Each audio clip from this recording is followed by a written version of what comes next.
برادران اسلام، السلام علیکم ورحمۃ اللہ وبرکاتہ۔ الحمدللہ الذی یبدأ الافلاک والارضین، والصلاة والسلام علی من کان نبیا وآدم بین الماء والطین، وعلی آلہ واصحابہ اجمعین۔ اما بعد فاعوذ باللہ من الشیطان الرجیم، بسم اللہ الرحمن الرحیم۔ واذکر فی الکتاب ادریس انہ کان صدیقا نبیا ورفعناہ مکانا علیا۔ صدق اللہ العظیم وصدق رسولہ النبی الامین الکریم، ونحن علی ذلک لمن الشاہدین والشاکرین والحمد للہ رب العالمین۔ میری ملت کے نوجوانوں، میں اپنی عادت کے مطابق آغاز تقریر سے قبل، جیسے کہ میری عادت ہے کہ کلام الامام امام الکلام پیش کرتا ہوں، میں آپ کی خدمت میں اعلیٰ حضرت کا کلام پیش کرنے کے لیے جا رہا ہوں۔ سماعت فرمائیں۔ امام عشق و محبت فاضل بریلوی اپنے آقا کی بارگاہ میں خراج عقیدت پیش کرتے ہیں۔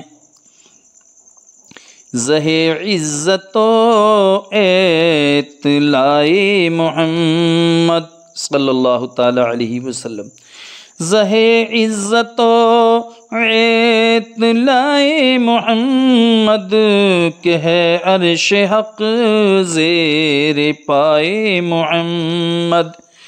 خدا کی رضا چاہتے ہیں دو عالم، خدا کی رضا چاہتے ہیں دو عالم، خدا چاہتا ہے رضائے محمد۔ زہ عزت و اطلاع محمد کہ ہے عرش حق زیر پائے محمد۔ اور اعلیٰ حضرت فرماتے ہیں، محمد برائے جناب الہی، محمد برائے جناب الہی، جناب الہی برائے محمد۔ زہ عزت و اطلاع محمد کہ ہے عرش حق زیر پائے محمد۔ اور شعر سماعت فرمائیں۔ خدا ان کو کس پیار سے دیکھتا ہے، خدا ان کو کس پیار سے دیکھتا ہے، جو آنکھیں ہیں محو لقائے محمد، جو آنکھیں ہیں محو لقائے محمد۔ اجابت نے جو کر گلے سے لگایا، اجابت نے جو کر گلے سے لگایا، بڑھی ناز سے جب دعائے محمد۔ زہ عزت و اطلاع محمد کہ ہے عرش حق زیر پائے محمد۔ اجابت کا صحرا عنایت کا جوڑا، اجابت کا صحرا، اجابت کا صحرا عنایت کا جوڑا، دلہن بن کے نکلی دعائے محمد۔ زہ عزت و اطلاع محمد کہ ہے عرش حق زیر پائے محمد۔ رضا پل سے ابو وجد کرتے گزریے، رضا پل سے ابو وجد کرتے گزریے، کہ ہے رب سلم صدائے محمد۔ زہ عزت و اطلاع محمد کہ ہے عرش حق زیر پائے محمد۔ میری ملت کے نوجوانوں، میں نے جس آیت مبارکہ کو اپنا عنوان تقریر بنایا، آئیے اس کا ترجمہ پیش کرنے سے قبل فرط عقیدت اور جوش محبت کے ساتھ سرکار ذی وقار احمد مختار شفیع روضہ شمار کے دربار گوہر بار میں عقیدت اور محبت کے ساتھ جھوم جھوم کر درود شریف کا نذرانہ پیش کریں اور پڑھیں بآواز بلند اللہ رب محمد صلی اللہ علیہ وسلم نحن عباد محمد صلی اللہ علیہ وسلم صلاۃ و سلام علیک یا رسول اللہ صلی اللہ تعالی علیہ وسلم۔ میری ملت کے نوجوانوں، پروردگار عالم ارشاد فرماتا ہے وذکر فی الکتاب ادریس، اور یاد کرو کتاب میں حضرت ادریس علیہ السلام کو، انہ کان صدیقا نبیا، بے شک وہ صدیق تھا، غیب کی خبر دیتا، ورفعناہ، اور ہم نے اس کو اٹھا لیا، مکانا علیہ، بلند مکان پر۔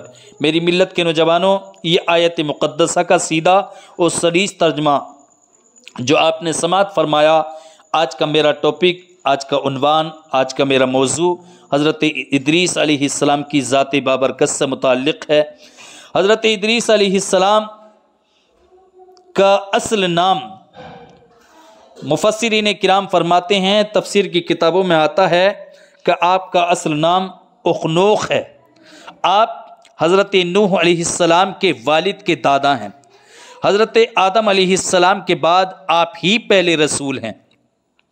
آپ کے والد حضرت شیس بن آدم علیہ السلام ہیں۔ سب سے پہلے جس شخص نے قلم سے لکھا وہ حضرت ادریس علیہ السلام ہیں۔ کپڑوں کے سینے اور سلے کپڑے پہننے کی ابتدا بھی حضرت ادریس علیہ السلام سے ہوئی۔ آپ سے پہلے لوگ کھالیں پہنتے تھے۔ سب سے پہلے ہتھیار بنانے والے، ترازو اور پیمانے قائم کرنے والے اور علم نجوم و حساب میں نظر فرمانے والے بھی حضرت ادریس علیہ السلام ہیں۔ یہ سب کام آپ ہی سے شروع ہوئے۔ اللہ تعالیٰ نے آپ پر یعنی حضرت ادریس علیہ السلام پر 30 صحیفے نازل کیے، یعنی چھوٹی بڑی کتابیں جو آسمان سے نازل ہوئیں، وہ ان کی تعداد 30 تھی جو آپ پر نازل فرمائی پروردگار عالم نے، اور کتب الہیہ کی کثرت درس کے باعث آپ کا نام ادریس پڑا۔ روایت میں آتا ہے، مسلم اور بخاری شریف کی حدیث میں ہے کہ سید عالم صلی اللہ علیہ وسلم نے شب معراج حضرت ادریس علیہ السلام کو آسمان چہرم پر دیکھا۔ میری ملت کے نوجوانوں، حضرت ادریس علیہ السلام کی دوستی تھی حضرت ملک الموت سے۔ بڑی پیاری، بڑی مزے کی بات میں آپ کی سماعتوں کے حوالے کرنے کے لیے جا رہا ہوں۔ کعب احبار سے مروی ہے کہ حضرت ملک الموت کی دوستی تھی حضرت ادریس علیہ السلام سے، یعنی حضرت ادریس علیہ السلام ملک الموت کے دوست تھے یا آپس میں دوست تھے۔ ایک دن حضرت ادریس علیہ السلام نے ملک الموت سے کہا کہ اے میرے دوست کے دوست پہ کچھ حقوق ہوتے ہیں، کچھ حق ہوتے ہیں، اور میرا بھی آپ پر حق ہے اور آپ کا بھی مجھ پر حق ہے، اور میں یہ بات کہنا چاہتا ہوں کہ میری آپ سے دوستی ہے۔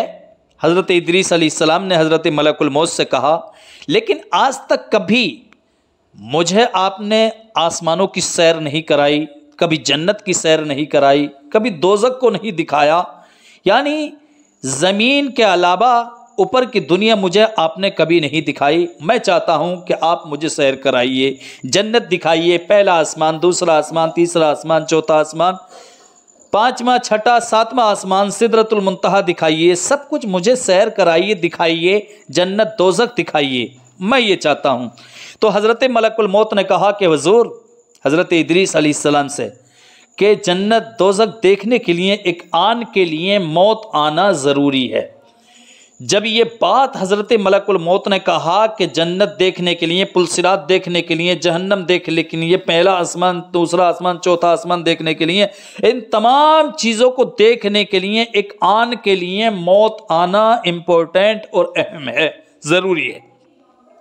تو حضرت ادریس علیہ السلام نے کہا کہ اگر موت آنا ضروری ہے تو آئیے میری روح کو قبض کر لیجئے۔ حضرت ملک الموت نے حضرت ادریس علیہ السلام کی روح کو قبض کیا، اور قبض کرنے کے بعد ایک آن کے آن میں تھوڑی دیر کے بعد ان کی روح کو واپس کر دیا۔ حضرت ادریس علیہ السلام کی روح کو واپس کر دیا۔ اس کے بعد حضرت ملک الموت آپ کو لے کے آسمانوں کی طرف گئے سیر کرنے کے لیے۔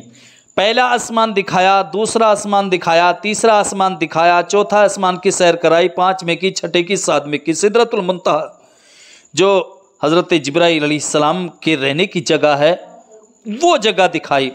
اس کے بعد حضرت ملک الموت آپ کو لے کر کے پل صراط سے گزرے، جہنم دکھایا، اور حضرت ادریس علیہ السلام نے جہنم کا نظارہ کیا، پل صراط سے گزرے۔ پل صراط سے گزرنے کے بعد حضرت ادریس علیہ السلام نے کہا کہ اب مجھے جنت بھی دکھائیے۔ جنت میں لے کر کے گئے، جنت کے دروازے پر پہنچے، جنت کے دروازے کھول دیے گئے۔ اس کے بعد حضرت ملک الموت سے حضرت ادریس علیہ السلام نے کہا کہ وہ جنت میں جو میرا محل ہے، میرا مکان ہے، میرا گھر ہے، وہ مجھے دکھائیے۔ حضرت ملک الموت آپ کو لے کر کے آپ کے محل میں پہنچے۔ حضرت ادریس علیہ السلام جب اپنے محل میں پہنچے تو پہنچنے کے بعد وہاں ٹھہر گئے، اور ٹھہرنے کے بعد تھوڑی دیر حضرت ملک الموت نے انتظار کیا جنت کے دروازے پر، اور پھر اس کے بعد کہتے ہیں کہ حضرت اب آپ تشریف لے آئیے اور ایک مدت تک آپ دنیا میں رہیں گے، اور اس کے بعد پھر آپ کو اس گھر میں آنا ہے۔ تو جب یہ بات کہی تو حضرت ادریس علیہ السلام نے کہا، اے ملک الموت، اللہ کا فرمان علی شان ہے، کل نفس ذائقۃ الموت، ہر نفس کو موت کا مزہ چکھنا ہے۔ میں ابھی ابھی موت کا مزہ چکھ کے آ رہا ہوں، اور اللہ کا فرمان علی شان ہے، وَإِن مِّنكُمْ إِلَّا وَارِدُهَا، کہ تم میں کا کوئی شخص ایسا نہیں جس کا گزر پل صراط سے نہ ہو، یعنی ہر ایک کو پل صراط سے گزرنا ہے، اور میں ابھی ابھی پل صراط سے گزر کے آ رہا ہوں۔ اور اللہ کا فرمان علی شان ہے، وَمَا هُم مِّنْهَا بِمُخْرَجِينَ، کہ جو جنت میں داخل ہو جائیں گے ان کو کبھی نکالا نہیں جائے گا۔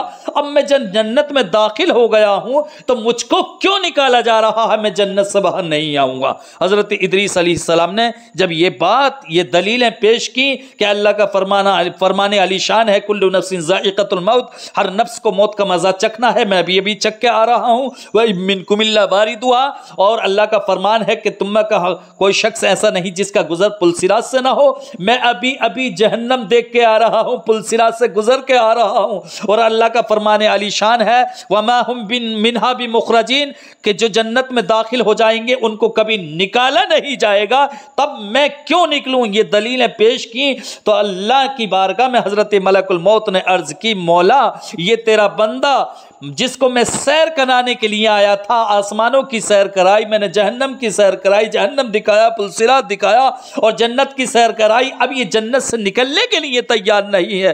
تو اللہ عز و جل نے حضرت ملک الموت سے ارشاد فرمایا، اے ملک الموت، میرے ادریس کو جنت ہی میں رہنے دو، اس لیے کہ انہوں نے یہ جو کچھ کیا ہے یہ ہمارے حکم سے کیا ہے، ہمارے اذن سے کیا ہے، اور ہمارا حکم یہ ہے کہ ان کو جنت ہی میں رہنے دو۔ تو میری ملت کے نوجوانوں، اسی کو قرآن نے کہا ہے، وَاذْكُرْ فِي الْكِتَابِ ادریس، اور یاد کرو کتاب میں حضرت ادریس علیہ السلام کو، انہو کان صدیقا نبیا، بے شک وہ صدیق تھا، غیب کی خبر دیتا، ورفعناہ، اور ہم نے اس کو اٹھا لیا، مکانا علیا، بلند مکان پر، یعنی اس وقت حضرت ادریس علیہ السلام چوتھے آسمان پر ہیں، اور اللہ کے رسول جب شب معراج تشریف لے گئے تو آقا ارشاد فرماتے ہیں کہ میں نے حضرت ادریس علیہ السلام کو چوتھے آسمان پر دیکھا تھا۔